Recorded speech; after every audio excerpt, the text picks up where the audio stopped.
കല്ലട എന്ന് പറയുന്ന സ്ഥലത്ത് പാടിയപ്പോൾ ഞാൻ ആദ്യത്തെ എൻ്റെ 2 പാട്ട് കഴിഞ്ഞപ്പോഴും തൊട്ട് ആൾക്കാർ ഇത് വിളിച്ചു പറയുകയാണ്, ചേട്ടാ ഇസ്രായേലിനാഥൻ. അപ്പം ഞാൻ പറഞ്ഞു പാടാം. അത് കഴിഞ്ഞ് പിന്നെയും കുറച്ചും കൂടെ പോയി കഴിഞ്ഞപ്പോൾ വീണ്ടും വിളിക്കുന്നു ഇസ്രായേലിനാഥൻ. അപ്പം ഞാൻ പറഞ്ഞു, എനിക്ക് ഈ വയസ്സുകാലത്ത് പോലീസ് സ്റ്റേഷൻ കയറി ഇറങ്ങി നടക്കാൻ പറ്റൂല. ദൈവം സത്യജീവമാർഗമാണു ദൈവം, മർത്യനായി ഭൂമിയിൽ പിറന്നു സ്നേഹദൈവം, നിത്യജീവനെ കിടുന്നു ദൈവം, ആബാപിതാവേ ദൈവമേ. യേശുദാസിന് ശേഷമാണ് ശബ്ദം എങ്ങനെ ആയിരിക്കണം എന്നുള്ളതിനെ പറ്റി ഒരു പൊതുവെ ഒരു ധാരണ ഗായകരെ സംബന്ധിച്ചിടത്തോളം വന്നത്. ഞാനൊക്കെ തുടങ്ങിയ കാലത്ത് ഒരു 75 കാലഘട്ടത്തിലൊക്കെ നമുക്ക് ഏത് പാട്ടും എവിടെയും എപ്പോഴും പാടാം, അൺലെസ് അവിടെ അതിനകത്ത് എന്തെങ്കിലും സഭ്യമല്ലാത്ത രീതിയിലോ അല്ലെങ്കിൽ മറ്റ് എന്തെങ്കിലും എന്താ പറയുക പിന്നെ പ്രശ്നങ്ങൾ ഉണ്ടാകുന്ന രീതിയിലുള്ള പാട്ടുകളല്ലെങ്കിൽ നമുക്ക് ഏത് പാട്ടും ഇപ്പം പള്ളിയിൽ തന്നെ ചെന്നിട്ട് പിന്നെ ഹിന്ദു ഭക്തിഗാനം തുടങ്ങിയിട്ടുള്ള സന്ദർഭങ്ങളുണ്ട്. അതുപോലെ അമ്പലങ്ങളിൽ ചെന്നിട്ട് ഇടയകന്യകയെ പാടി തുടങ്ങിയിട്ടുണ്ട്. അതേപോലെ മുസ്ലിം പള്ളികളിൽ പോയിട്ടും ക്രിസ്ത്യൻ ഭക്തിഗാനങ്ങൾ പാടി ആരംഭിച്ചിട്ടുണ്ട്. മകര സംക്രമ പുലരി പാടി സ്വാമിയേ അയ്യപ്പ, പമ്പാ നദിയിലെ ഓളങ്ങൾ പാടി സ്വാമിയേ അയ്യപ്പ, മകര സംക്രമ പുലരി പാടി സ്വാമിയേ അയ്യപ്പ, പമ്പാ നദിയിലെ ഓളങ്ങൾ പാടി സ്വാമിയേ അയ്യപ്പ. ക്യൂ സ്റ്റുഡിയോയിൽ KG മാർക്കോസ്, വെൽക്കം. നമസ്കാരം. ഒരുപാട് സന്തോഷം. എനിക്ക് സാറിനെ ഓർക്കുമ്പോൾ ആദ്യം ഓർമ്മ വരുന്നത് ഇസ്രായേലിനാഥൻ തന്നെയാണ്. എൻ്റെ ഓർമ്മയിലൊക്കെ ആ പാട്ടുണ്ട് എന്നുള്ളതാണ്. നിങ്ങളുടെയൊക്കെ ഒരു ജനറേഷനിൽ ആയിരിക്കും ഈ പാട്ട് വന്നിട്ടുണ്ടാവുക. അതെ, ലൈക്ക് ഓർമ്മയുള്ള കാലത്തൊക്കെ ഈ പാട്ടുണ്ട് എന്നുള്ളതാ. അതെ. സാറിന് ഒരുപാട് അനുഭവങ്ങൾ ഉണ്ടായിരിക്കുമല്ലോ ഈ പാട്ടുമായിട്ട് ബന്ധപ്പെട്ട ഓർമ്മകൾ ഉണ്ടാവുമല്ലോ, സ്റ്റേജിൽ പാടുന്നതൊക്കെ ആയിട്ടും. ഇത് ആദ്യം പാടുന്നതും ഇപ്പം ലൈക്ക് ഇതിന് ശേഷം ഉണ്ടായിട്ടുള്ള അനുഭവങ്ങളും സ്പെഷ്യൽ ആയിട്ടുള്ള ഒരു മെമ്മറി പറയാമോ? സ്പെഷ്യൽ മെമ്മറി എന്ന് പറഞ്ഞാൽ ഞാനിപ്പോൾ ഈ ഫീൽഡിൽ നിൽക്കുന്നത് തന്നെയാണ് ഏറ്റവും വലിയ മെമ്മറി. ആസ് എൻ എന്താ പറയുക, ഒരു പ്ലേ ബാക്ക് സിംഗർ എന്ന നിലയിൽ. അത് മാത്രമല്ല, മലയാളി ഉള്ളടങ്ങളിൽ എന്നെ അറിയുന്ന ഒരു സിംഗറാണെന്നുള്ള രീതിയിൽ എനിക്ക് വരാൻ പറ്റി. അത് തന്നെയാണ് ഏറ്റവും ഞാൻ ആഗ്രഹിച്ചതും ഇഷ്ടപ്പെട്ടതും ഇപ്പോഴും എനിക്ക് എൻ്റെ ഏറ്റവും വലിയ ഇഷ്ടവും. അപ്പം ഇതെങ്ങനെയാണെന്ന് ചോദിച്ചാൽ, അങ്ങനൊരു മ്യൂസിക്കൽ ട്രഡീഷൻ എനിക്ക് അവകാശപ്പെടാൻ പറ്റില്ല. പക്ഷേ എൻ്റെ ഫാദർ ഡോക്ടറായിരുന്നു, എൻ്റെ ഗ്രാൻഡ് ഫാദറും ഡോക്ടറായിരുന്നു, ഫാദറിൻ്റെ ഫാദർ. അതേപോലെ ഫാദറിൻ്റെ കുടുംബത്തിൽ ഫാദറിൻ്റെ അമ്മാവന്മാർ 2 പേര് ഡോക്ടേഴ്സായിരുന്നു. ഫാദറിൻ്റെ അമ്മയുടെ അനിയത്തി ഡോക്ടറായിരുന്നു. പിന്നെ എൻ്റെ ഫാദറിൻ്റെ എൽഡർ സിസ്റ്റർ ഡോക്ടറായിരുന്നു. അപ്പം അങ്ങനെ കുറച്ച് അടുത്ത ബന്ധുക്കളെല്ലാം ഡോക്ടേഴ്സായിരുന്നു. പക്ഷേ എൻ്റെ ഫാദറിൻ്റെ അമ്മ ഞാൻ കേട്ടിട്ടുള്ളതാണ്, പിന്നെ അപ്പൻ്റെ ചെറുപ്പത്തിലെ, എൻ്റെ ഫാദറിൻ്റെ ചെറുപ്പത്തിലെ നന്നായി പാടുമായിരുന്നു എന്ന് കേട്ടിട്ടുണ്ട്. അതായത് അന്ന് ഇവിടെ ബ്രിട്ടീഷ് ഭരണം നടക്കുന്ന സമയമാണ്, ഒരു 1920-30 കാലഘട്ടത്തിൽ. ആ ഒരു രീതിയിലുള്ള, അന്ന് ഞാൻ പോലും ജനിച്ചിട്ടില്ല അന്നേരം. അപ്പോൾ അന്ന് ഈ ബ്രിട്ടീഷുകാർ ഇവിടെ വന്നതിന് ശേഷമാണ് ക്രിസ്ത്യാനിറ്റി കൂടുതലായിട്ട് ഇന്ത്യയിൽ ഉണ്ടായത്, പ്രത്യേകിച്ച് കേരളത്തിൽ. അപ്പോൾ അന്ന് ഇന്നത്തെ പോലെ കത്തോലിക്കർ അല്ലെങ്കിൽ ഓർത്തഡോക്സ്, പാത്രിയർക്കീസ്, CSI ഇങ്ങനെയൊന്നും വേർതിരിവ് അന്നും ഉണ്ടായിരുന്നില്ല. പ്രോട്ടസ്റ്റൻ്റ് എന്നുള്ള രീതിയിലാണ് പൊതുവെ ക്രിസ്ത്യാനികളുടെ ഒരു സമൂഹം ഉണ്ടായത്. അപ്പം അത് ഇംഗ്ലീഷ് ഒരു ശൈലിയായിരുന്നു. അപ്പോൾ ആ ഇംഗ്ലീഷ് ശൈലിയിൽ വരുമ്പം ഇപ്പം ഇവിടെ CSI നമ്മൾ പറയുന്ന ആ ഒരു ഒരു ഒരു രീതിയിലുള്ള പാട്ടുകളായിരുന്നു. ഇപ്പോഴും CSI പള്ളികളിൽ പോയാൽ ഒരു പാട്ട്, അതിൻ്റെ മെലഡി, അതിൻ്റെ ഹയർ നോട്ട്, അപ്പോൾ ടെന്നർ എന്ന് പറയും, അതിൻ്റെ ബേസ് നോട്ട്, അപ്പം അങ്ങനെ 3 പിന്നെ സ്ഥായിലാണ് ഒരു പാട്ട് പാടുന്നത്. ഒരേ ഹാർമണി തന്നെയാണ്, പക്ഷെ 3 സ്ഥായിലായിരിക്കും ആ പാട്ട് പാടുന്നത്. ഇപ്പം ഇംഗ്ലീഷ് പാട്ടുകളൊക്കെ കേൾക്കുമ്പോൾ അറിയാം, ബോണിയമ്മോ അബ്ബായൊക്കെ കേൾക്കുമ്പോൾ അറിയാം. അപ്പം അങ്ങനെ ഉള്ള ഒരു ട്രഡീഷൻ ആയിരുന്നു അന്ന് ഈ ക്രിസ്ത്യൻ ഡിവോഷണൽ പാട്ടുകൾക്ക്. പള്ളിയിൽ കൊയറൊക്കെ ഉള്ളപ്പോൾ അത് അതിൻ്റെ 3 സ്ഥായിലാണ് അവർ പാടുക. അപ്പം അങ്ങനെ പാടുന്ന കൂട്ടത്തിൽ ഒരാളായിരുന്നു എൻ്റെ ഗ്രാൻഡ് മദർ. ഏത് ഇതിലായിരുന്നു എന്ന് എനിക്കറിയില്ല, ടെന്നറാണോ അതോ ബേസ് ആണോ. അങ്ങനെ ബേസ് ആയിരിക്കില്ല, കാരണം അത് പുരുഷന്മാരാണ് സാധാരണ ബേസ് നോട്ട്സ് പാടുക, ഓ ഹൂ ആ എന്നൊക്കെ പറഞ്ഞ. അപ്പം അങ്ങനെ ആയിരിക്കില്ല, അവർ ടെനർ ആയിരിക്കും പാടിയിരിക്കുക. അപ്പോൾ പുള്ളിക്കാരിക്ക് പാട്ടിനോട് ഒരു താല്പര്യം ഉണ്ടായിരുന്നു. അപ്പം അത് കാരണം എൻ്റെ ഫാദറിൻ്റെ സിസ്റ്ററിനെ, എൽഡർ സിസ്റ്ററിനെ കുറച്ച് വർഷങ്ങൾ മ്യൂസിക് പഠിപ്പിച്ചിരുന്നു. അതിൻ്റെ ഒരു രേഖ എനിക്ക് കിട്ടി. ബിക്കോസ് എൻ്റെ കുടുംബ വീട് നിരണം എന്ന് പറയും, തിരുവല്ല. അവിടെ എൻ്റെ ഫാദർ ഒറ്റ മകന്. അപ്പം അന്ന് ഫാദർ അപ്പനൊക്കെ മരിച്ചതിന് ശേഷം സർവീസിലായിരുന്നത് കൊണ്ട് ഈ വീട് കുറേ വർഷങ്ങൾ അടച്ചിട്ടിരിക്കുകയായിരുന്നു. ഏകദേശം 10-50 വർഷത്തോളം കുടുംബ വീട് അടച്ചിട്ടിരിക്കുകയായിരുന്നു. അങ്ങനെ ഒരു ദിവസം ക്ലീൻ ചെയ്ത കൂട്ടത്തിൽ എനിക്കിങ്ങനെ ഒരു പുസ്തകം കിട്ടി. അപ്പം അതിൽ സരളി വരിശകൾ മുതൽ ഉണ്ട്. അതായത് സംഗീതത്തിൻ്റെ ആദ്യ പാഠം എന്ന് പറയുന്നത് സരളി വരിശയാണ്. അപ്പം ആ സരളി വരിശകൾ മുതൽ, അപ്പം ഞാൻ ചോദിച്ചു, ഇത് ആര് പഠിച്ചതായത്? അപ്പോൾ ഫാദർ പറഞ്ഞു, പെങ്ങൾ പഠിച്ചതാ എന്ന് പറയും. അപ്പം പെങ്ങൾ പഠിക്കുമ്പോൾ പെങ്ങൾക്ക് അതിനൊരു ഇതുണ്ടാവണമല്ലോ, ഒരു ഛായ ഉണ്ടാവണം, അല്ലെങ്കിൽ ഒരു ആഭിമുഖ്യം ഉണ്ടാവണം. അപ്പം ആണ് അറിയുന്നത് ഇങ്ങനെ പുള്ളിക്കാരിയെ പഠിപ്പിച്ചിരുന്നു കുറച്ച് വർഷങ്ങൾ. അത് കഴിഞ്ഞ് പിന്നെ മെഡിസിനൊക്കെ പോയി അവരാ വേറൊരു വഴിയിലായിപ്പോയി. അപ്പം ഇത് പിന്നെ ഇങ്ങനെ ഒതുങ്ങി ഇങ്ങനെ സബ്സൈഡ് ചെയ്ത് ഇങ്ങനെ കിടക്കുകയായിരുന്നു. പിന്നീട് ഞാൻ ജനിച്ച് കുറേ വർഷങ്ങളായപ്പോൾ, ഒരു 5-6 വയസ്സൊക്കെ ആയപ്പോഴാണ് ഈ സംഗീതം പതുക്കെ തലപൊക്കി വന്നത്.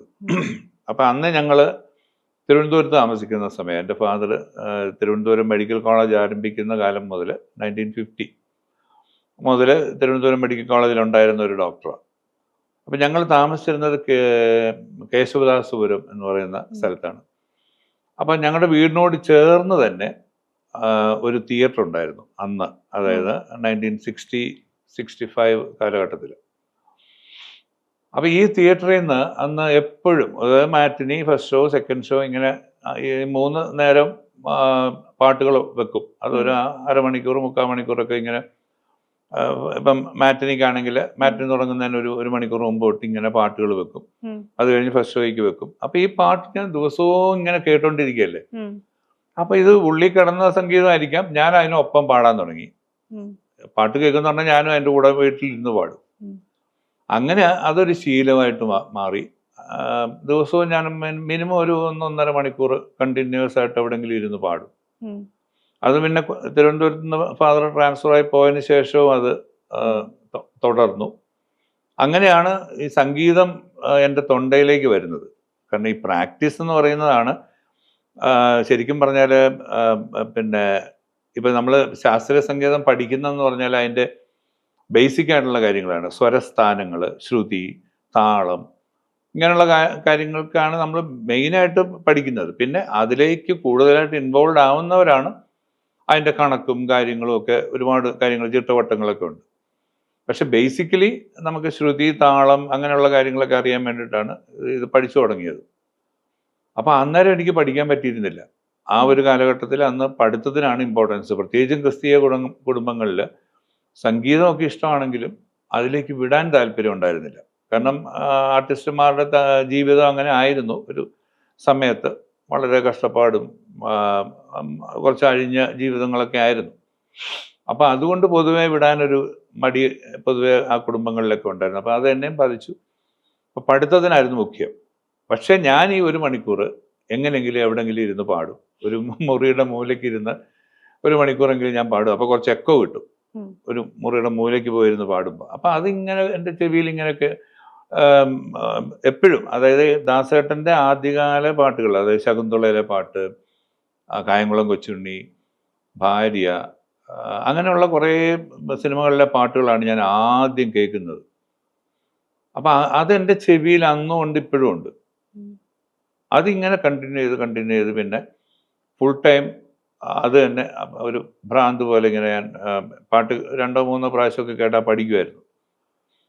കാരണം അന്ന് വേറെ റെക്കോർഡിങ് ഫെസിലിറ്റി ഒന്നുമില്ല. നമുക്ക് ടേപ്പ് റെക്കോർഡറോ അല്ലെങ്കിൽ റെക്കോർഡ് ചെയ്ത് പിന്നെ കേൾക്കാനുള്ള സംവിധാനങ്ങളൊന്നും ഇല്ലായിരുന്നു. ഇപ്പം നിങ്ങളാവശ്യപ്പെട്ട ചലച്ചിത്ര ഗാനങ്ങൾ അല്ലെങ്കിൽ രഞ്ജിനി അല്ലെ അങ്ങനെ ഏതെങ്കിലും ചില പ്രത്യേക പരിപാടികളിലൂടെയാണ് പാട്ടുകൾ നമ്മൾ കേൾക്കുന്നത്. ഒരു ദിവസം 2-3 പ്രാവശ്യം അത് കേൾക്കും ഓൾ ഇന്ത്യ റേഡിയോയിൽ കൂടെ. അപ്പം നമ്മൾ ആ സമയത്ത് സ്കൂളിലൊന്നും അല്ലാതിരിക്കണം, ഫ്രീ ആയിരിക്കണം.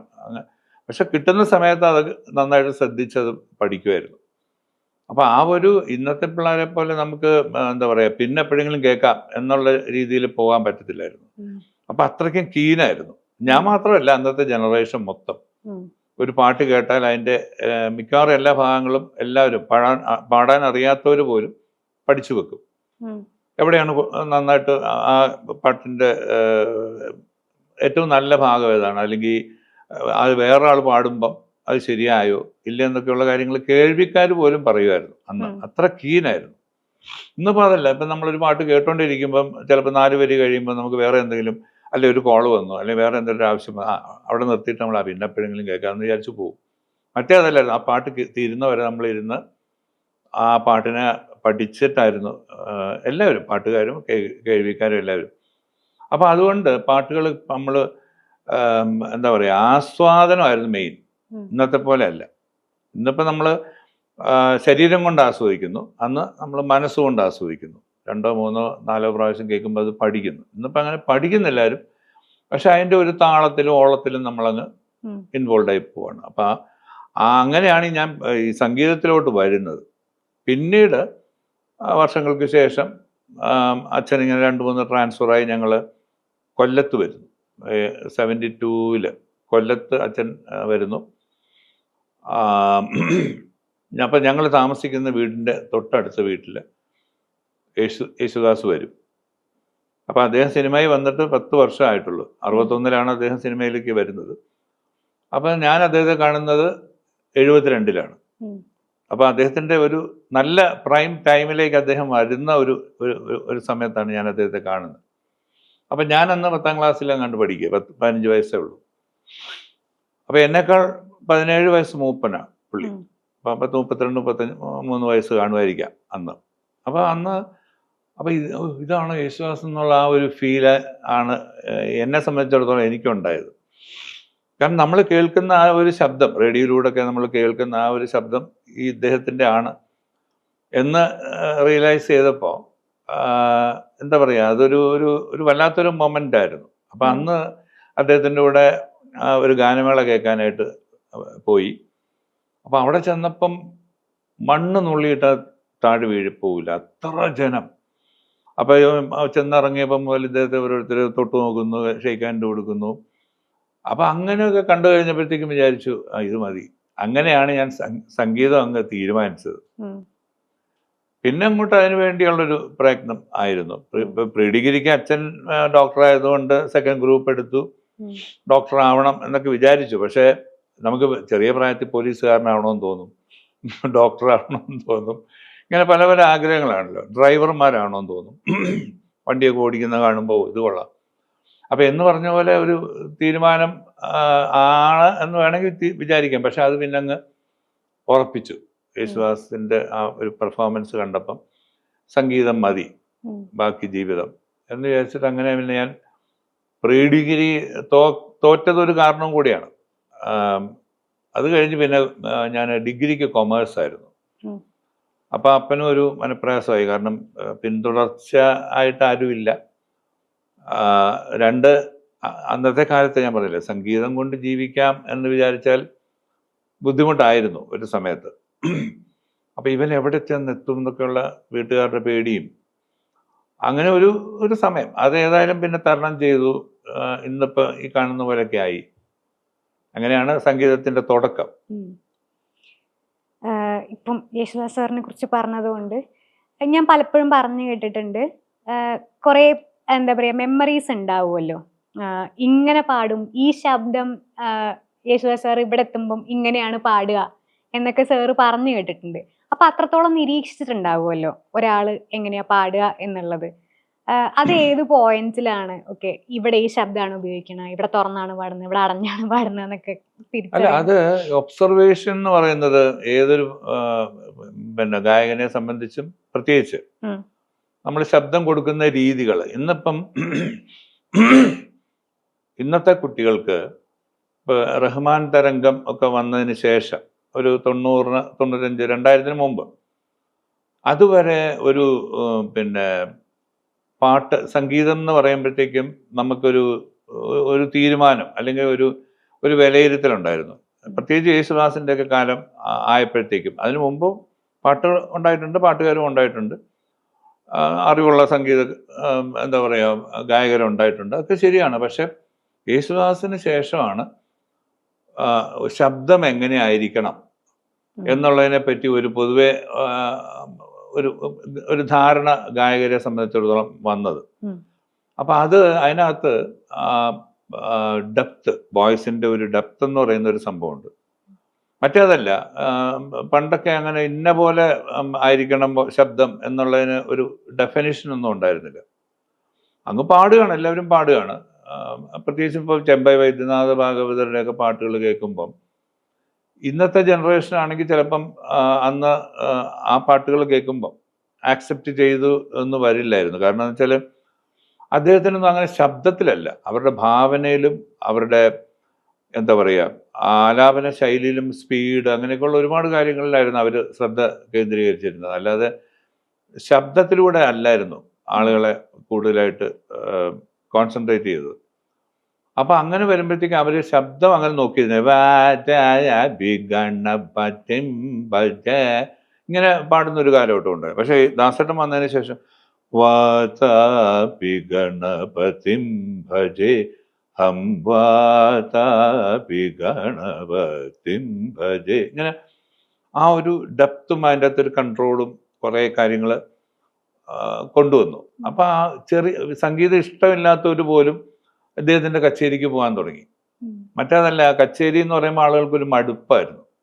പക്ഷെ യേശുദാസ് വന്ന് പാടിയതിനു ശേഷമാണ് കച്ചേരിക്കൊരു മഹത്വം, പ്രത്യേകിച്ച് യങ്സ്റ്റേഴ്സിൻ്റെ ഇടയിൽ.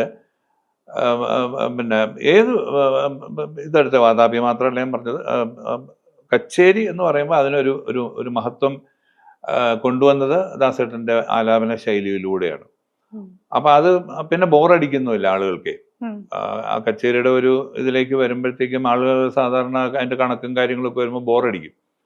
അപ്പം അതില്ല, ആ ഒരു ബോറടി ഇല്ലാതെ വന്നത് പുള്ളിയുടെ ഒരു ആലാപന ശൈലി. അപ്പം അതിനകത്ത് യങ്സ്റ്റേഴ്സിന് പൊതുവെ വന്ന ഒരു വികാരം എന്താണെന്ന് വെച്ചാൽ ആ ഡെപ്ത്, വോയിസിൻ്റെ ഡെപ്ത്, പിന്നെ ഭാവങ്ങൾ. ഇപ്പം എൻ്റെ എല്ലാം എല്ലാം അല്ലേ, എൻ്റെ ചേലത്തെ ചെമ്പരുന്തല്ലേ, നിന്റെ മാറിലെ കാണാത്തരത്തരം ഞാനല്ലേ, നിന്റെ കാലിലെ നാനാ ചന്ദന ചെപ്പെനിക്കല്ലേ എനിക്കല്ലേ. അപ്പൊ ആ ഒരു എൻ്റെ എല്ലാം എല്ലാം, എൻ്റെ എല്ലാം എല്ലാം അല്ലേ, അങ്ങനെ പാടാം. എൻ്റെ എല്ലാം എല്ലാം അല്ലേ, എൻ്റെ ചേലത്തെ ചെമ്പരുന്തല്ലേ. അപ്പൊ ആ കൺട്രോൾ എന്ന് പറയുന്നൊരു സംഭവമുണ്ട്. അത് ചെറിയ നോട്ടിൽ, താഴത്തെ നോട്ടിലായാലും ശരി, കാലമേ. അപ്പൊ ആ ഒരു നമ്മളിങ്ങനെ കടന്ന് അലറി വിളിക്കാതെ തന്നെ കൺട്രോൾ ചെയ്യാൻ പറ്റുന്ന ഒരു ഒരു ഒരു ശൈലി, അത് നമ്മൾ പാടിപ്പാടിയാണ് അതൊക്കെ സ്വായത്തമാക്കുന്നത്. അല്ലാതെ ഒരു സുപ്രഭാതത്തിലങ്ങ് പാടി തകർത്ത് കളയാന്ന് വിചാരിച്ച് ഇറങ്ങിയാലൊന്നും അത് കിട്ടത്തില്ല. അപ്പൊ അതൊക്കെ കുറേ കാര്യങ്ങൾ അങ്ങനെ ഒബ്സർവ് ചെയ്ത് പഠിച്ചിട്ടുണ്ട്. ഇപ്പം നമുക്ക് തുടക്കത്തിലേക്ക് പോവുകയാണെങ്കിൽ ഇസ്രായേൽ നാഥൻ എന്ന് പറയുന്ന പാട്ട് ഇപ്പൊ സാർ ഇപ്പൊ നേരത്തെ നമ്മൾ സംസാരിക്കുമ്പോൾ പറയുന്നുണ്ടായി, എന്താ പറയാ, ഒരു സ്റ്റേജിൽ പോയി ഒരു അമ്പലത്തിലാണ് അത് പാടുന്നത് എന്നുള്ളത് 2 തരത്തിൽ കാണാം. അത് വളരെ സ്വാഭാവികമാണ്. അത് സ്വാഭാവികമായിരുന്നൊരു കാലം ഇവിടെ ഉണ്ടായിരുന്നു. അത് എന്താ പറയാ, വാർത്തയാകുന്നത് പേടിപ്പിക്കുന്നുണ്ട് എന്ന് സാറ് പറഞ്ഞതായി. അതെ അതെ അതെ. അതായത് ഞാനൊക്കെ തുടങ്ങിയ കാലത്ത് ഒരു 75 കാലഘട്ടത്തിലൊക്കെ നമുക്ക് ഏത് പാട്ടും എവിടെയും എപ്പോഴും പാടാം.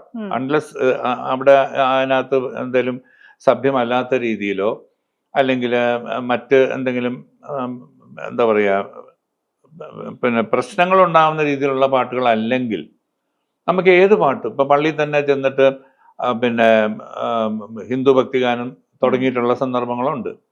അതുപോലെ അമ്പലങ്ങളിൽ ചെന്നിട്ട് ഇടയകന്യകയെ പാടി തുടങ്ങിയിട്ടുണ്ട്. അതേപോലെ മുസ്ലിം പള്ളികളിൽ പോയിട്ടും ക്രിസ്ത്യൻ ഭക്തിഗാനങ്ങൾ പാടി ആരംഭിച്ചിട്ടുണ്ട്. അപ്പം അന്ന് ഇതൊന്നും ഒരു പ്രശ്നമല്ലായിരുന്നു. കാരണം ആളുകളെ സംബന്ധിച്ചിടത്തോളം നന്നായിട്ട് പാടി കേൾക്കുക എന്ന് മാത്രമേ അവർക്കുള്ളായിരുന്നു. അത് ഏത് പാട്ട് ആദ്യം പാടുന്നത് ഹിന്ദുവാണോ അല്ലെങ്കിൽ പള്ളിയിൽ വരുമ്പം പിന്നെ മുസ്ലിം പാട്ടാണോ പാടിയത്, ഇതൊന്നും ആർക്കും അവരൊട്ടും ബോധേഡല്ലായിരുന്നു ഇതിനെ പറ്റിയൊന്നും. നന്നായിട്ട് പാടുക, നന്നായിട്ട് എന്താ പറയുക, ആ പിന്നെ ശബ്ദം, അതിൻ്റെ ഗാംഭീര്യം, അതിൻ്റെ ഭാവം, ഇതൊക്കെയായിരുന്നു ആൾക്കാർ ശ്രദ്ധിച്ചുകൊണ്ടിരുന്നത്. ഇന്നിപ്പോൾ അതല്ല. ഇന്നിപ്പം നമുക്ക് ജാതിയം കൂടി വരിക. ഞാൻ എൻ്റെ ചെറുപ്പത്തിലേ കേട്ടിട്ടുണ്ട്, ഒരു 10, 60, 70 വർഷം മുമ്പൊക്കെ ഇങ്ങനെ ജാതി വലിയൊരു പ്രശ്നമായിരുന്നെന്നും നമുക്കറിയാലോ, പഴയ കഥകളൊക്കെ കേട്ടിട്ടുണ്ടല്ലോ. അപ്പം അതെല്ലാം കഴിഞ്ഞ് ഞങ്ങളുടെയൊക്കെ ഒരു കാലമായപ്പോൾ അങ്ങനെയൊന്നും ഒരു പ്രശ്നമില്ലായിരുന്നു നമുക്ക്. ജാതിയുടെ ഒരു പ്രശ്നം ഒരു സ്ഥലത്തും ഉണ്ടായിരുന്നില്ല. പ്രത്യേകിച്ച് അന്ന് പിന്നെ രാഷ്ട്രീയം ഇന്നത്തെ പോലെ അല്ലായിരുന്നു. രാഷ്ട്രീയക്കാരെന്ന് പറഞ്ഞാൽ ആർക്കും വലിയ താല്പര്യം ഇല്ലാതിരുന്ന ഒരു കാലമായിരുന്നു. അപ്പം അതുകൊണ്ട് അങ്ങനെ രാഷ്ട്രീയക്കാർക്ക് ഇങ്ങനെയുള്ള സ്ഥലങ്ങളിലൊന്നും ഒരു പ്രസക്തിയില്ലായിരുന്നു. പക്ഷെ ഇന്നിപ്പം നമുക്ക് പേടിയാണ്. കാരണം എവിടെങ്കിലും കയറി നമ്മൾ പാടി കഴിഞ്ഞു കഴിഞ്ഞാൽ അതൊരു കലാകാരൻ എന്ന നിലയിൽ ചിലപ്പോൾ ചെയ്തു പോകുന്നതാണ്. പർപ്പസ്ലി ചെയ്യുന്നതല്ല ഞാൻ പറയുന്നത്, അങ്ങനെ ചെയ്യുന്നവരുണ്ടാവാം. പക്ഷെ ഒരു ഗായകൻ എന്ന നിലയിൽ അല്ലെ ഗായിക എന്ന നിലയിൽ ഒരു വേദിയിൽ വരുമ്പം നമ്മളൊരു നല്ല പാട്ട് പാടുന്നു, അതിനകത്ത് ജാതി കാണുക, രാഷ്ട്രീയമായിട്ട് കാണുക, അത് കേസാവുക, എന്നിട്ട് അതിൻ്റെ പുറകെ നടക്കുക. അതിൻ്റെ കൂടെ ഈ പറഞ്ഞ പോലെ അധികാരികൾ അത് വേണമെങ്കിൽ ഒഴിവാക്കി കളയാവുന്ന കാര്യങ്ങളേ ഉള്ളൂ. കോടതിയിലായാലും പോലീസിലായാലും ഒക്കെ ഇതിനകത്ത് കഴമ്പില്ല എന്ന് പറഞ്ഞ് വിടാം. പക്ഷെ അത് വീണ്ടും പൊക്കിക്കൊണ്ടുവന്ന് മറ്റു തരത്തിലേക്കൊക്കെ കൊണ്ടുവന്നത് ഏറ്റവും വേസ്റ്റാക്കുന്ന ഒരു രീതിയിലുള്ള ഒരു പോക്കാണ് ഇന്നത്തെ പൊതുവെ നമ്മൾ കണ്ടുവരുന്നത്. അപ്പം അത് കാരണം പൊതുവെ പാടാനുള്ളൊരു നമുക്ക് ആഗ്രഹം ഉണ്ടെങ്കിലും പേടിയാണ്. കാരണം ഇതിൻ്റെ പുറകെ നടക്കണം. അതുകൊണ്ട് നമുക്ക് ഇതിനുള്ള സമയവും ഇല്ല, സാമ്പത്തികവും ഇല്ല, അങ്ങനെയൊക്കെയുള്ള പ്രശ്നങ്ങൾ വരും. അപ്പം അതുകൊണ്ടാണ് പിന്നെ വേണ്ട, ഉള്ളത് വെച്ചിട്ട് ആഘോഷിച്ച് പോകാമെന്ന് വിചാരിച്ച് നമ്മളിപ്പം അങ്ങനെ ഉള്ള ഒരു കാലത്തിലേക്കാണ് നമ്മളിപ്പോൾ പോയിക്കൊണ്ടിരിക്കുന്നത്. ജാതി ഭയങ്കരമായിട്ട് ആളുകളുടെ ഇടയിൽ വീണ്ടും തലപൊക്കിക്കൊണ്ടുവരുന്ന ഒരു കാലത്താണ് ഇന്നത്തെ ജനറേഷൻ ജീവിക്കുന്നത്. അത് പേടിപ്പെടുത്തുന്ന അത് പേടിപ്പെടുത്തുന്നതാണ്, യാതൊരു സംശയം വേണ്ട കാര്യത്തിൽ. അതൊന്ന് രണ്ടുപേരും പാടാം ആ പാട്ട്. ഈ ഇസ്രായേലിൻ നാഥൻ എന്നുള്ള പാട്ട് ഞാൻ 2000-ലാണ് ഇത് പാടുന്നത്.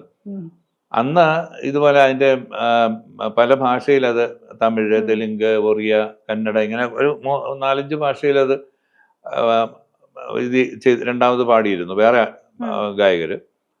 അതുകൂടാതെ കാറിൻ്റെയും ഒക്കെ റിവേഴ്സ് ടോണ്, അതുപോലെ കോളിംഗ് ബെല്ല് ഒക്കെ ഉണ്ടായത് 20-25 വർഷം മുമ്പ്. ഇപ്പം ഇത് വൈറലായത് എന്താണെന്ന് വെച്ചാൽ, ഞാൻ ഈ കല്ലട എന്ന് പറയുന്ന സ്ഥലത്ത് പാടിയപ്പോൾ ഞാൻ ആദ്യത്തെ എൻ്റെ 2 പാട്ട് കഴിഞ്ഞപ്പോഴും തൊട്ട് ആൾക്കാരിത് വിളിച്ച് പറയുകയാണ്, ചേട്ടാ ഇസ്രായേലിൻ നാഥൻ. അപ്പം ഞാൻ പറഞ്ഞു പാടാം. അത് കഴിഞ്ഞ് പിന്നെയും കുറച്ചും കൂടെ പോയി കഴിഞ്ഞപ്പോൾ വീണ്ടും വിളിക്കുന്നു ഇസ്രായേലിൻ നാഥൻ. അപ്പം ഞാൻ പറഞ്ഞു, എനിക്ക് ഈ വയസ്സുകാലത്ത് പോലീസ് സ്റ്റേഷൻ കയറി ഇറങ്ങി നടക്കാൻ പറ്റൂല. അപ്പോഴാണ് അവർ പറഞ്ഞത്, സാറേ ഇത് ഇവിടെ ഞങ്ങൾ കല്ലട എന്ന് പറയുന്ന സ്ഥലത്ത് മതസൗഹാർദ്ദത്തിൻ്റെ ഒരു ഇടമാണ്. കാരണം ഇവിടെ കല്ലട മുത്തപ്പൻ എന്ന് പറഞ്ഞൊരു ക്രിസ്ത്യൻ പാതിരി ഉണ്ടായിരുന്നു, അച്ഛൻ. അതേപോലെ ഈ കല്ലട ദേവി, പിന്നെ മറ്റൊരു വിശുദ്ധൻ്റെ പേര് കൂടി പറഞ്ഞു. ഇവർ 3 പേരും ഒരേ കാലഘട്ടത്തിൽ നൂറ്റാണ്ടുകൾക്ക് മുമ്പ് ഇവിടെ ഉണ്ടായിരുന്നവരാണ്, ജീവിച്ചിരുന്നവരാണ്. അപ്പോൾ ഈ കല്ലട മുത്തപ്പൻ്റെ പള്ളിയിൽ നിന്നാണ് കൊടിയിറങ്ങി ഈ കല്ലട ദേവി ക്ഷേത്രത്തിലേക്ക് കൊടിയേറുന്നത്. അതേപോലെ ഈ ഉത്സവം കഴിഞ്ഞിട്ട് ഇവിടുന്ന് കൊടി ഇറങ്ങുന്നതും കല്ലട മുത്തപ്പൻ്റെ പള്ളിയിലേക്കാണ് കൊണ്ടുപോകുന്നത്, അത് വലിയ ആഘോഷമായിട്ട്. അപ്പം അങ്ങനെയുള്ള ഒരു ഇടമാണ്, സാറ് ധൈര്യമായിട്ട് പഠിക്കുമോ എന്ന് പറഞ്ഞാൽ, എന്നിട്ടും ഞാൻ 2.5 മണിക്കൂർ അവരെ ഇങ്ങനെ ഹോൾഡ് ചെയ്തു. അപ്പം അത്രയും ആൾക്കാർ ആ 2.5 മണിക്കൂർ എന്നാൽ പിന്നെ പോയേക്കാന്ന് പറഞ്ഞ് പോയില്ല. നമ്മളാ ഇതിനകത്ത് വീഡിയോയിൽ കാണുന്നത് ഏറ്റവും ബാക്കിൽ നിന്ന് ആരോ എടുത്ത ഷോട്ടാണ്. അപ്പോഴാ ഉത്സവപ്പറമ്പ് നിറഞ്ഞ് നിൽക്കുകയാണ് ആൾക്കാർ, ഒരു 10,000-4,000 പേര് ഇങ്ങനെ നിൽക്കുക. അപ്പം പിന്നെ ഞാനും വിചാരിച്ചു, ഓക്കെ കുഴപ്പമില്ല, പാടാം. അങ്ങനെയാണ് ലാസ്റ്റ് പാട്ടായിട്ട് ആ പാട്ട് പാടിയത്. പക്ഷെ അത് നിറഞ്ഞ കയ്യടോടുകൂടിയും സ്വീകാര്യതയോടുകൂടിയും അവർ അത് ഏറ്റെടുത്തു. മാത്രമല്ല ആ പാട്ട് നിർത്തി കഴിഞ്ഞ് പിന്നെ എനിക്ക് തോന്നുന്ന ഒരു 100-150 പേരങ്ങ് സ്റ്റേജിലേക്ക് അങ്ങ് ഇരച്ച് കയറി. പിന്നെ ഫോട്ടോ എടുക്കാനുള്ളൊരു തിരക്കായിരുന്നു. ചേട്ടാ ഒരു ഫോട്ടോ എന്ന് പറഞ്ഞ്. അപ്പം ഞാൻ അങ്ങോട്ട് നിൽക്കുന്നു, ഇങ്ങോട്ട് നിൽക്കുന്നു, എന്നെ മുമ്പിലോട്ട് വലിക്കുന്നു, പുറകോട്ട് വലിക്കുന്നു. ശരിക്കും പറഞ്ഞാൽ അവരുടെ ആ സ്നേഹപ്രകടനത്തിനിടയിൽ ഞാൻ കഷ്ടപ്പെട്ടു പോയി. എങ്കിലും ഞാൻ നിന്നു കൊടുത്തു. കാരണം എന്ന് വെച്ചാൽ അവരുടെ ആ ഒരു സ്നേഹം, അതാണ് ഒരു കലാകാരന് വേണ്ടത്. അല്ലാതെ നമുക്കിനി എന്ത് അവാർഡ് കിട്ടിയെന്ന് പറഞ്ഞിട്ട് ഒരു കാര്യമില്ല.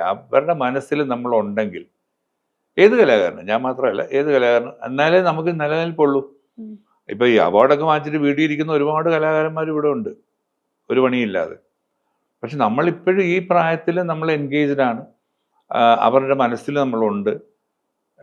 എവിടെ പോയാലും നമ്മളെ തിരിച്ചറിയുന്നുണ്ട്. അതൊക്കെ വലിയൊരു സംഭവം തന്നെയാണ്. അതാണ് ഏറ്റവും വലിയ അവാർഡായിട്ട് ഞാൻ കാണുന്നത്. അപ്പൊ ഈ പാട്ട് ഞാനൊരു 4 വരി പാടാം. ഇസ്രായേലിൻ നാഥനായി വാഴുമേക ദൈവം, സത്യജീവമാർഗമാണു ദൈവം, മർത്യനായി ഭൂമിയിൽ പിറന്നു സ്നേഹദൈവം, നിത്യജീവനെ കിടുന്നു ദൈവം, ആബാപിതാവേ ദൈവമേ, അവിടുത്തെ രാജ്യം വരേണമേ, അങ്ങേ തിരുഹിതം ഭൂമിയിൽ എന്നെന്നും നിറവേറിടേണമേ.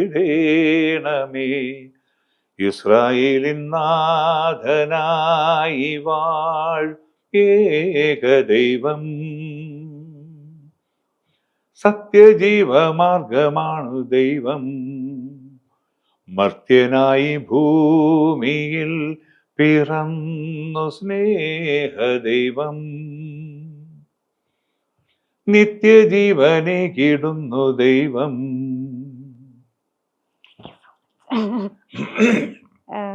അതുപോലെ സാറ് ഒരുപാട് ഡിവോഷണൽ സോങ്സ് പാടിയിട്ടുണ്ട്. അതെ. അതിന് ഈ പറഞ്ഞ പോലെ ജാതി മതമൊന്നും വെക്കാതെ തന്നെ ഒരുപാട് പാട്ടുകൾ സാറ് പാടിയിട്ടുണ്ട്. പലരും ദൈവത്തോടുള്ള ഡയറക്റ്റ് കമ്മ്യൂണിക്കേഷൻ ആയിട്ട്, ഐ മീൻ ഭയങ്കര സ്പിരിച്വൽ ആയിട്ട് ഇത് പാടലുണ്ട്.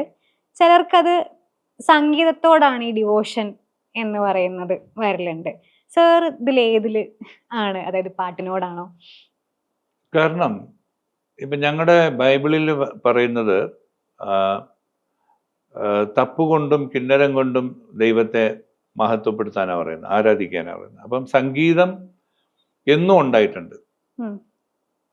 അതായത് ആദിമ മനുഷ്യന്റെ കാലത്ത് പോലും എന്താണ് ലിപി അല്ലെങ്കിൽ സംഗീതം എന്നൊന്നും അറിയാതിരുന്ന ഒരു കാലമുണ്ട്.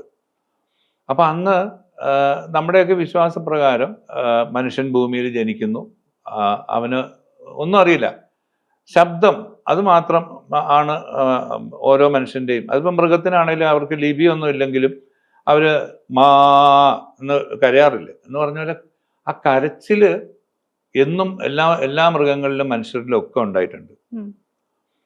അപ്പൊ ആ ഇതിൽ നിന്ന് മനുഷ്യൻ പിന്നീട് അവൻ്റെ ആ ഇതിൽ നിന്ന് ഡെവലപ്പ് ചെയ്തിട്ടാണ് പുതിയ പുതിയ ഇതിലേക്ക് അവൻ വരുന്നത്.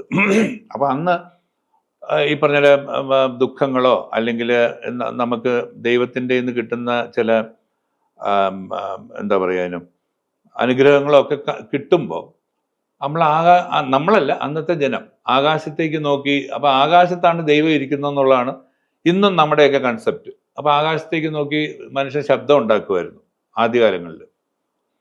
അപ്പൊ ആ ശബ്ദത്തിൽ നിന്നാണ് പിന്നീട് അത് സംഗീതമായിട്ട് മാറുന്നതും അതിന് ലിപി ഉണ്ടാവുന്നതും. അത് പിന്നെ പല രീതിയിൽ ഡെവലപ്പ് ചെയ്ത് ഇന്നത്തെ മനുഷ്യൻ ചെയ്യുന്ന പോലുള്ള കാര്യങ്ങളിലേക്ക് വന്നത്. അപ്പം ആദ്യം ആകാശത്തേക്ക് നോക്കി ശബ്ദം ഉണ്ടാക്കുന്നതായിരുന്നു സംഗീതം. അവിടുന്നാണ് പിന്നീട് അത്, കാരണം മനുഷ്യന് അനുഗ്രഹങ്ങളും മറ്റു കാര്യങ്ങളും ഒക്കെ കിട്ടുമ്പം അവൻ ആകാശത്തേക്ക് നോക്കിയായിരുന്നു, അല്ലെങ്കിൽ ദുഃഖം വരുമ്പോൾ ആകാശത്തേക്ക് നോക്കിയായിരുന്നു ശബ്ദം ഉണ്ടാക്കിയിരുന്നത്. അപ്പം ആ ഒരു ഫീലിൽ നിന്നാണ് പിന്നെ സംഗീതം ഉണ്ടാവുന്നതും ആ ഒരു രീതിയിലേക്ക് ഇന്നത്തെ പോലെ വളർന്നു വന്നത്. അപ്പൊ ആ സംഗീതം അന്നും ഉണ്ട് ഇന്നും ഉണ്ട്. അപ്പൊ ആ സംഗീതം എന്ന് പറയുന്നത് ദൈവത്തെ നോക്കിയുള്ള സംഗീതമായിരുന്നു. അപ്പൊ ആ സംഗീതത്തിൽ നിന്ന് നമ്മളിപ്പോൾ ദൈവികമായിട്ടുള്ള പാട്ടുകളാണ് അല്ലെങ്കിൽ വരികളാണ് നമ്മൾ പാടുന്നതെങ്കിൽ ദൈവത്തിന്റെ ആ ഒരു അല്ലെങ്കിൽ ആ ഒരു ഭക്തിയുടെ സംഗീതത്തിലേക്കാണ് നമ്മൾ പോവുക. അതേസമയം അതൊരു ലൗകികമായിട്ടുള്ള ഒരു സംഗീതം ആണ്, ഒരു പ്രേമപ്പാട്ടാണെങ്കിൽ നമ്മൾ അതിലേക്ക് പോകണം.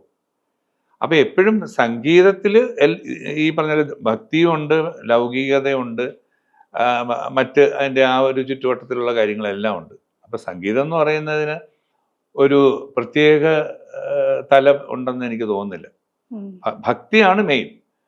കാരണം ദൈവത്തെ നോക്കിയിട്ടാണ് ആദ്യം മനുഷ്യൻ ശബ്ദം ഉണ്ടാക്കിയത്, അല്ലാതെ അവൻ പ്രേമിച്ചിട്ടല്ല ശബ്ദം ഉണ്ടാക്കിയത്.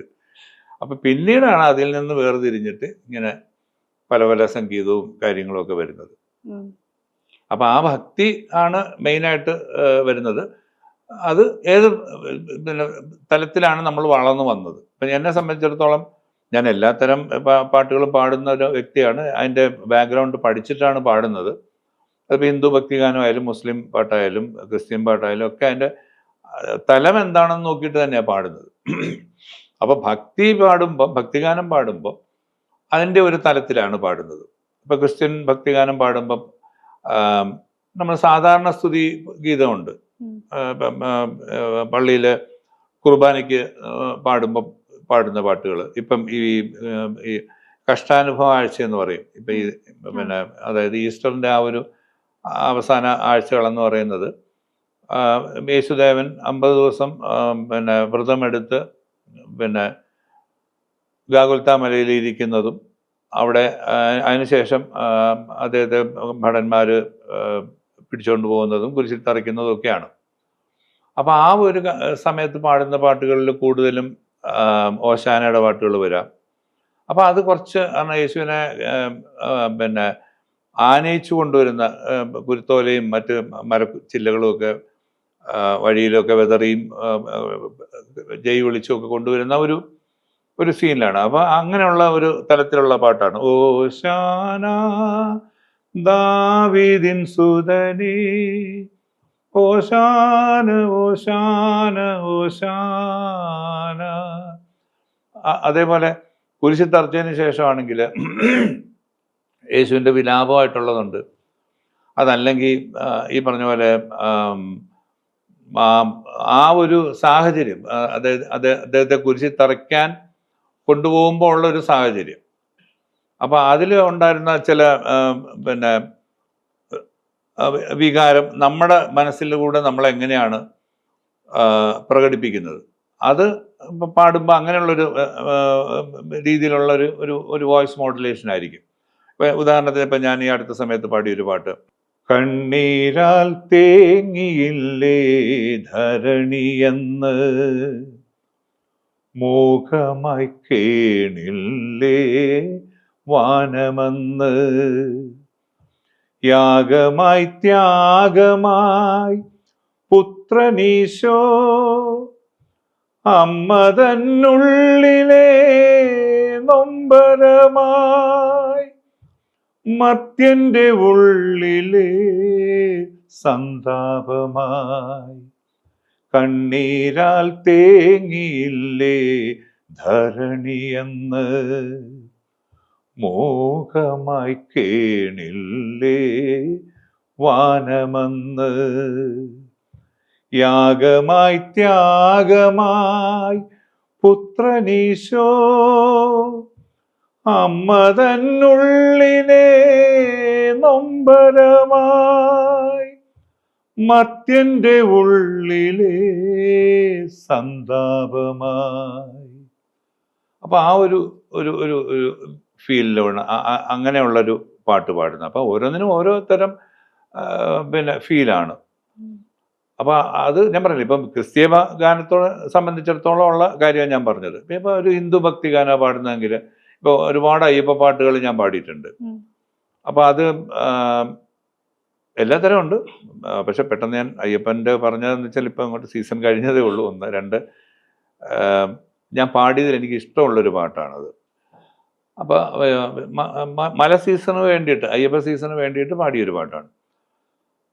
മകര സംക്രമ പുലരി പാടി സ്വാമിയേ അയ്യപ്പ പമ്പാ നദിയിലെ ഓളങ്ങൾ പാടി സ്വാമിയേ അയ്യപ്പ.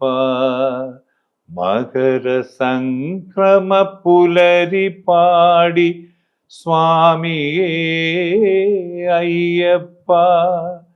പമ്പാ നദിയിലെ ഓളങ്ങൾ പാടി സ്വാമിയേ അയ്യപ്പ.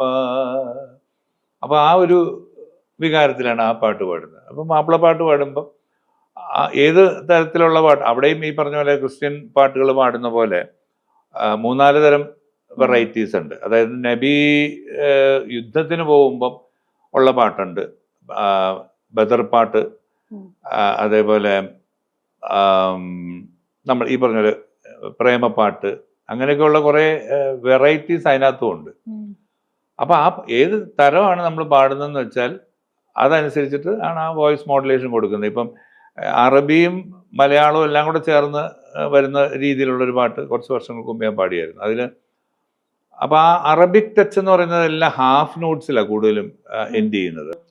ഉമ്മത്തിൻ വസീല വസീല ദീൻ വസീല ഇമ്പപ്പൂ റിസാല റിസാല ദീൻ റിസാല ആരംഭ റസൂല റസൂലേ യാ റസൂലേ ഉമ്മത്തിൻ വസീല വസീല ദീൻ വസീല വസീല ദീൻ വസീല. അപ്പൊ അങ്ങനെ ഓരോ ഏത് പാട്ടാണോ നമ്മൾ പാടുന്നത് അതിന് അനുസരിച്ചുള്ള മോഡുലേഷൻ കൊടുക്കുക എന്നുള്ളതാണ്. അതിപ്പോ ഏത് ആണായാലും പെണ്ണായാലും ഗായകരെ സംബന്ധിച്ചിടത്തോളം ഞാൻ മൊത്തത്തിൽ പറഞ്ഞതേ ഉള്ളൂ. വരികൾ ഇപ്പം നമ്മൾ സാധാരണ ഇപ്പൊ പൂമാനമേ എന്ന് പാടുന്ന പോലെ ആ പാട്ട് ചായ പാനി തപ്പില്ലേ റോഡരിക എന്ന് പാടാൻ പറ്റത്തില്ല. അപ്പൊ അതൊന്ന് അതിന്റെ സ്ലാങ് ഒന്നും മാറ്റി പിടിച്ചാൽ മതി, ബാക്കിയൊക്കെ ചേട്ടൻ്റെ ഇഷ്ടത്തിന് പാടിക്കുമെന്ന് പറയും. അപ്പം അങ്ങനെയാണ് പിന്നെ ആ പാട്ട് ധൈര്യപൂർവ്വം എടുത്തത്. അപ്പം അതിൻ്റെ തുടക്കം ഇങ്ങനെയായിരുന്നു: ചായ പാനി തപ്പില്ലേ റോഡരിക തുടിപ്പഞ്ചാരി കൊട്ടിലെ കാതരിക എ പ്രേമിക്കുടു നീ സുമ്മ വാരിക